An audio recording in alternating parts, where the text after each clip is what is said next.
विदिशा की अरवरिया गांव में आग ने ऐसा कहर बरपाया कि पूरे गांव की तस्वीर ही बदल गई। खेत खलियान, अनाज और मशीनें सब कुछ चंद घंटों में जलकर राख हो गया।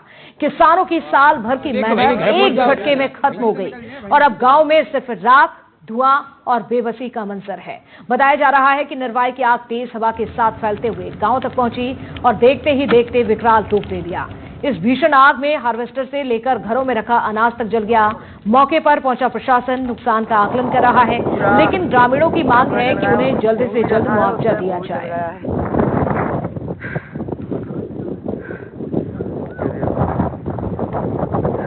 मैं इस वक्त मौजूद हूँ विदिशा के अरवरिया ग्राम में। इस अरवरिया ग्राम में शाम में आग ने ऐसा तांडव मचाया कि अन्नदाता की आंखों के सामने सब कुछ जलकर राख हो गया। क्या मकान, क्या खेत और क्या बाड़े, सब कुछ जलकर खाक हो गया। मेरे पीछे आप देख सकते हैं, ये आग के तांडव की वो निशानियां हैं जो खुद गवाही दे रही हैं। ये जली हुई जीप गवाही दे रही है कि आग कितनी भीषण थी। ये जो जीप खड़ी थी, इस पे आग ने अपनी चपेट में लिया और देखते ही देखते सब कुछ जलकर खाक हो गया। ये जीप की स्टेपनी है, हार्वेस्टर, फसल, रखा गेहूं, सब कुछ जलकर खाक हो गया।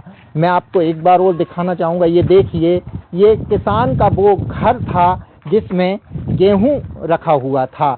ये गेहूं रखा हुआ था बड़ी संख्या में और भारी मात्रा में गेहूं का स्टॉक किया जा रहा था। लगातार किसान जो कह रहे हैं कि ये स्लॉट बुक नहीं हो रहा है, और स्लॉट बुकिंग के लिए ये लोग लगातार गेहूं का स्टॉक कर रहे हैं। कोई अपने घरों में गेहूं का स्टॉक रखा हुआ है तो कोई अपने बाड़ों में गेहूं का स्टॉक रखा है। ये बड़ा एक टीन का सेट था जिसमें गेहूं रखा हुआ था, किसानों का डीजल रखा हुआ था। ये मकान है जिसमें भैंसें भी बनती थीं और जो जानवर हैं वो भी अन्य जानवर बना करते थे। पर ये सब आग ने अपनी चपेट में इस कदर लिया कि ये सब कुछ जलकर खाक हो गया। अभी भी आप देख सकते हैं, ये जो आग है अभी भी सुलग रही है, दीवालों में लगातार जल रही है। इस आग पर किसानों ने काबू पाने के लिए कई मेहनत की, कई जद्दोजहद की। जब कहीं जाकर आग पर काबू पाया गया, पर आग पर काबू ऐसा पाया गया कि देखते ही देखते सब कुछ बर्बाद हो गया। ये मकान पे पहले टीन सेट हुआ करता था। आप देख सकते हैं, ये जो अनाज है, ये जो अनाज है, राहुल एक बार क्लोज करके दिखाएं। ये जो अनाज है, इसमें बड़ा अनाज रखा हुआ था। ये गेहूं है वो जो पूरी तरह से जलकर खाक हो गया। आप देखिए कितनी बड़ी संख्या में, ये कितनी बड़ी मात्रा में ये गेहूं है।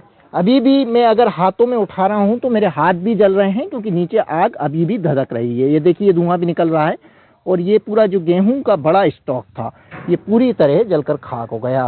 ये राहुल एक बार ये दिखाएं, ये पिलर के सामने देखिए, पानी से बुझाने की कोशिश की गई है पर कुछ नहीं बचा है, सब कुछ बर्बाद हो गया।